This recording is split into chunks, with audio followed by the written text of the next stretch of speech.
bem parecida mesmo. A Patrícia louvou e a sua mãe vai trazer a palavra. Pastora Jansen, né? Nós nos conhecemos há uns 20 anos, nos conhecemos na rádio, né? E de lá para cá pegamos uma amizade, nós temos uma coisa, além de outras, uma coisa em comum, que é o amor por Israel. Ela é israelense de descendência e a gente tem um profundo amor pelo povo de Israel. E assim que eu a conheci, me apaixonei. Falei, essa irmã judia, eu vou ficar perto dela. Então, e de lá para cá, né, nós já fizemos cultos israelenses, na plenitude, festas israelenses, né? E agora ela está de novo de volta com a gente, junto com a família. É um prazer para a gente estar recebendo-os. Então tem a palavra, fica bem à vontade, viu, né?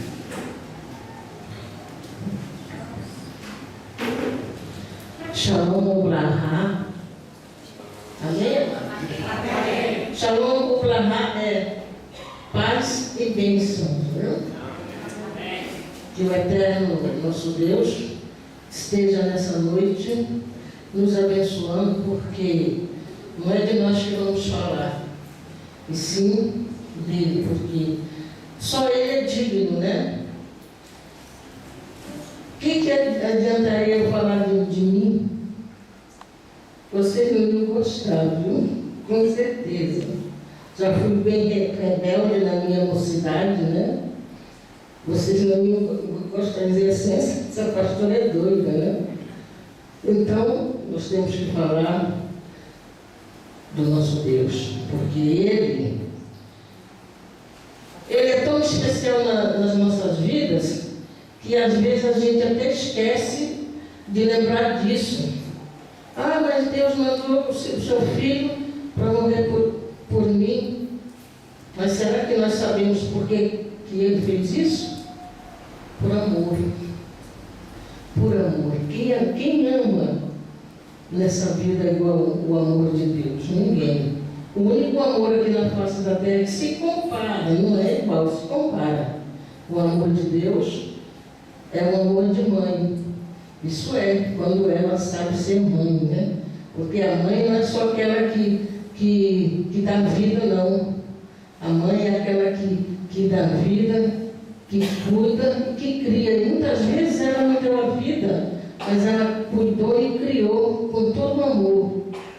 Essa também é uma mãe valorosa. Então hoje nós vamos falar, eu tinha um tema até já esquematizado, mas Deus muda tudo, né? Não é a nossa vontade. E o que Deus propôs no meu coração para falarmos essa noite é referente à oração. Por que, amados?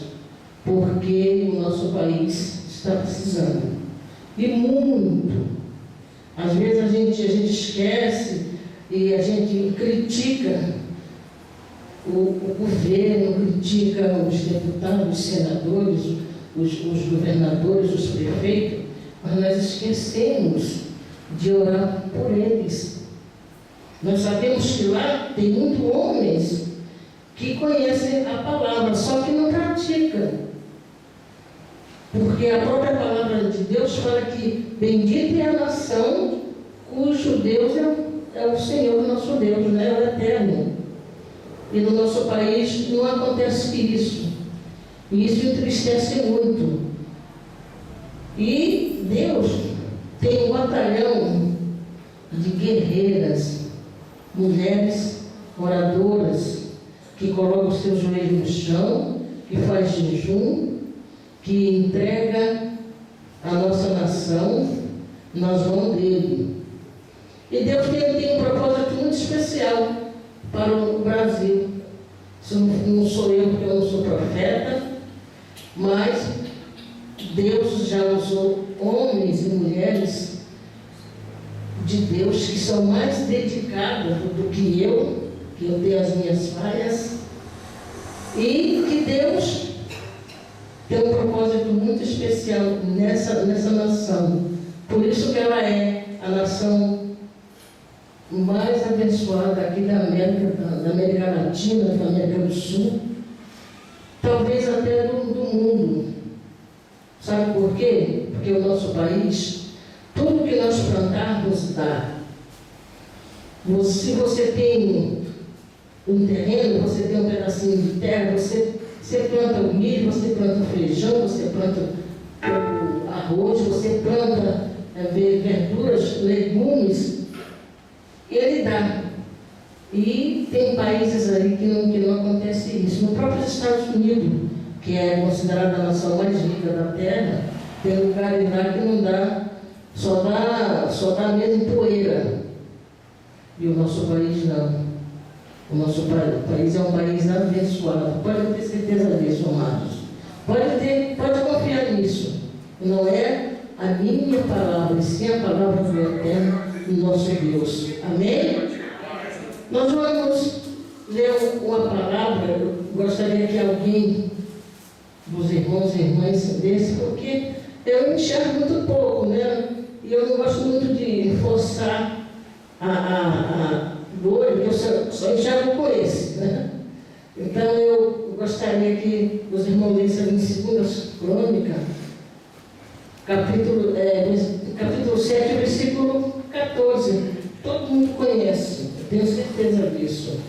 Amém? Vamos ficar de pé, amados, em reverência à palavra do nosso Deus. Acharam, amados? Pode ler quem achou. Se o meu povo, que se chama pelo meu nome, se humilhar e orar, buscar a minha face, e se converter dos seus maus caminhos, então eu ouvirei dos céus, e perdoarei os seus pecados, e sararei a sua terra. Amém? Amém. Vamos orar? Vamos fechar os nossos olhos, não para orar pela palavra, sim para que eu esteja na direção de Deus. Pai de misericórdia, mais uma vez, adentramos na Tua presença para pedirmos, primeiramente, perdão pelos nossos pecados, nossas falhas, nossas fraquezas, porque muitas vezes nós nos sentimos fracos e pequeninos. Por isso somos carentes, somos necessitados da Tua ajuda, do Teu amor, da Tua graça e da plenitude do Teu Espírito sobre as nossas vidas. Verdade. E nessa noite, Pai, nós te pedimos que Tu esteja trazendo para nós aquilo que os nossos corações necessitam ouvir. Nos ajuda a negar a Tua palavra, porque ela é o alimento da nossa alma e o refrigério do nosso espírito. Pai de misericórdia, fica conosco, nos dando sabedoria, em nome de Yeshua, o Messias, o Teu Filho amado. Agradecemos a Ti por essas bênçãos. Amém? Amém. Podeis sentar, amados. Oração, mulher de oração. No mundo das lamentações, na parte da tarde, lá em Jerusalém, o que você mais vê são mulheres orando. Você olha aquela multidão de mulheres orando, mas não só orando pelo Estado de Israel, mas orando pelas outras nações. Inclusive, há muitas brasileiras que moram lá e que fazem esse serviço diariamente, orando pela paz de Jerusalém, orando pela paz das outras nações, para que o Eterno nosso Deus dê sabedoria para os homens dirigir esse planeta que está tão decaído, né? O que eu quero dizer com isso? Será que aqui no Brasil tem isso? Mulheres, varoas, valorosas, para se dedicar a esse trabalho, que é uma coisa que agrada a Deus, é a oração, quando ela é sincera. Será que nós estamos dispostos a fazer isso? Aquilo que Deus determinou para cada uma de nós? Como disse o Eterno para Salomão, né? Se meu povo que se chama pelo meu nome orar, se humilhar, se arrepender dos seus maus caminhos e buscar a minha presença, eu sararei a sua terra. E isso é verdade, amados. Deus salva a nossa terra. Não só a nossa terra humana, como terra que nós andamos, que nós vivemos, como terra espiritual. A terra espiritual é o amargo do Espírito. Esse Espírito que Deus nos deu, porque Ele é santo. Por isso, é necessário a oração na casa do Senhor. Jesus, uma certa feita, ele estava orando, ele disse: Pai, acalenta mais a minha oração, me ensina mais a buscar a Tua presença. Eu preciso aprender cada vez mais a orar para Ti. Isso está escrito na Bíblia judaica. É a Bíblia que verdadeiramente nasceu, saiu essa, né? Mas nem tudo que está nela, Roma permitiu que escrevesse nessa Bíblia que nós lemos. Mas está escrito isso. Vocês podem ter certeza disso. E nós chegamos falando: ah, Senhor, eu quero um carro. Ah, Senhor, eu quero ficar curado. E nós esquecemos que quando você busca a presença de Deus, você coloca os seus joelhos no chão e faz um propósito de orar de toda a tua alma, de todo o teu coração, com certeza Deus ouve a tua súplica, mas ela tem que ser sincera. E nós, como mulheres, nós somos a coluna do templo de Deus. Isso é uma realidade. O homem, ele necessita da coluna, principalmente os pastores. O que segura um pastor dentro de uma igreja é a coluna, é as mulheres. Por quê? Porque elas oram por ele, para que ele venha ter cada vez mais sabedoria, para que ele tenha cada vez mais entendimento, para que ele nunca venha cair na cilada do inimigo das nossas almas. Isso é uma realidade. Por isso que a mulher é muito importante dentro da igreja.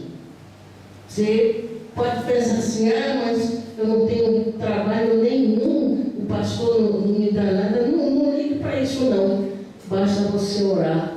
Se você orar, você já está contribuindo, você já está dizimando na casa do nosso Deus. Porque a oração, ela é valorosa. Quando uma mulher de Deus coloca o seu joelho no chão para buscar a presença de Deus, algo acontece, não só no mundo físico, como no mundo espiritual. Isso é uma realidade, irmãs e irmãos. Por isso, a mulher, ela tem um negócio especial da igreja. Ela é necessária dentro da igreja. Ela é necessária dentro do templo, da congregação. Por quê? Porque ela é a portadora da mensagem da oração aqui na terra. Isso é uma realidade. Isso é coisa séria. E muitas vezes nós esquecemos disso. A gente, eu vou para a igreja porque eu quero ir. Eu vou para a igreja porque eu acho os louvores bonitos. Eu vou para a igreja porque não tem outro lugar, outra opção. Nós nos enganamos, nós esquecemos que nós, na igreja, somos a coluna do templo. Isso é real. E a mulher que conhece a palavra, ela tem que ser uma mulher sábia, ela tem que ser uma mulher dedicada, ela tem que ser uma mulher honrada e ela tem que ser uma mulher que emane amor. Esse é o nosso dever. A mulher judia, ela não entra em uma congregação sem o desnude dela. Ela não entra. Ela não entra em igreja nenhuma. Ela, em Israel, uma mulher com os braços de fora, de calça comprida, ela não entra. Se um dia vocês tiverem a oportunidade de ir lá, vocês já estão sabendo disso. Se for entrar em alguma igreja, em algum templo lá, vocês não vão de blusinha sem manga, porque você é barrada e aí eles te dão um esnude para você cobrir os braços.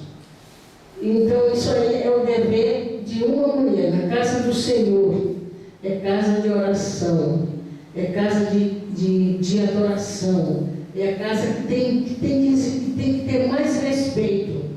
É a casa do nosso Deus. E às vezes a gente esquece disso, né? Não estou dando lição de vestimenta, não. Estou falando do costume das mulheres hebreias. Entende, amados? E é assim que nós devemos viver. A mulher hebreia, quando ela vai querer ter um filho, ela coloca o joelho no chão, ela ora, ela busca a presença de Deus, para que, se ela vier a conceber, aquela criança nasça uma criança perfeita, saudável, com muita sabedoria, e já nasce já com a marca do Cordeiro, ou seja, já com a sabedoria de Deus dentro daquela criança. É muito difícil. Existe judeus rebeldes, existe, mas é minorias. É minoria. Por quê? Porque os pais que conhecem a doutrina, a palavra do Eterno, eles não concebem filho de qualquer maneira. E nós, como mulheres ocidentais, a gente não faz isso, né? A gente não faz. Às vezes o nosso filho é rebelde, mas a irmã é de oração, fica na igreja orando, e o filho é assim. Ela não tem culpa. A culpa foi da concepção. Ela não teve sabedoria para pedir o Deus Todo-Poderoso que, se ela fosse ter um filho, que esse filho nascesse perfeito, com muita sabedoria. O que fez Ana? Ana pediu um filho a Deus, mas ela pediu com sabedoria. O que nasceu? Nasceu Samuel, um profeta, um menino que já nasceu escolhido no ventre da mãe. Por que aconteceu isso? Porque ela pediu com sabedoria, ela não pediu de qualquer maneira. Quando ele falou, mulher, você parece bêbada, e ela falou que ela não tinha colocado bebida alguma na boca. Ela estava confabulando com Deus, pedindo ao Eterno que aquele filho que ela viesse a conceber nascesse já com a sabedoria de Deus. E às vezes a gente esquece disso, né? Nós esquecemos, nós brigamos, nós reclamamos. O que a gente mais sabe fazer é reclamar, né? E não devemos. Nós devemos permanecer na obediência e na ordenança de Deus para conosco. E nós esquecemos disso, né? Vivemos de qualquer maneira. Mas às vezes a gente até fala coisas que não deve falar. E isso acontece por quê? Por falta de orientação de nós mesmos. Porque nós temos a Bíblia para nos orientar. Não precisa a gente estar incomodando os pastores. Nós temos a Bíblia. Se há alguma dúvida, aí sim, aí nós procuramos o pastor. Olha, pastor, eu queria saber o que é isso. Mas a própria Bíblia é o manual de qualquer uma pessoa, principalmente nós que somos mulheres. A Bíblia é o manual da nossa vida. Isso é certeza. E a gente esquece disso. Nós deixamos nossos filhos fazer o que quer. Os filhos se tornam mal criados, né? Mal educados, e a gente não pode fazer mais nada devido à geração dos dias de hoje. É por isso que é necessário que nós venhamos a buscar a oração, venhamos a orar, formar um exército de mulheres valorosas na oração com eficácia. E a mulher judia, ela faz isso. Isso aí é certeza. Mesmo que ela não seja judia messiânica, ou que ela seja judia ortodoxa, ou que seja judia ashkenazim, ela faz do mesmo jeito, orando. Ela busca a família dela na oração. Isso aí é verdade. Na parte da manhã, no muro das lamentações, é só homens. Você vê aquele cantando de judeu, aquele chapéu assim balançando para lá e para cá, eles estão orando. E a mulher na parte da tarde. Você olha assim, você vê aquela multidão de mulheres, umas em pé, outras de joelhos, outras com o rosto no chão. Elas estão buscando a oração. Isso aí é coisa importante. Nós devemos procurar entender que nós, sem a presença de Deus, nós não somos nada. Não adianta só nós lermos a Bíblia, entrega o teu caminho ao Senhor e confia nele, e as demais coisas lhe serão acrescentadas. Mas será que nós fazemos alguma coisa para que isso seja acrescentado na minha vida? Nós esquecemos. Nós temos uma arma poderosa, irmãos, que é a oração. Ela é eficaz não só na vida da mulher, como na vida do homem. Tem um ditado que fala aí que atrás de um homem há sempre uma boa mulher. Eu digo ao contrário, na frente de um homem há sempre uma boa mulher. Isso aí é verdade.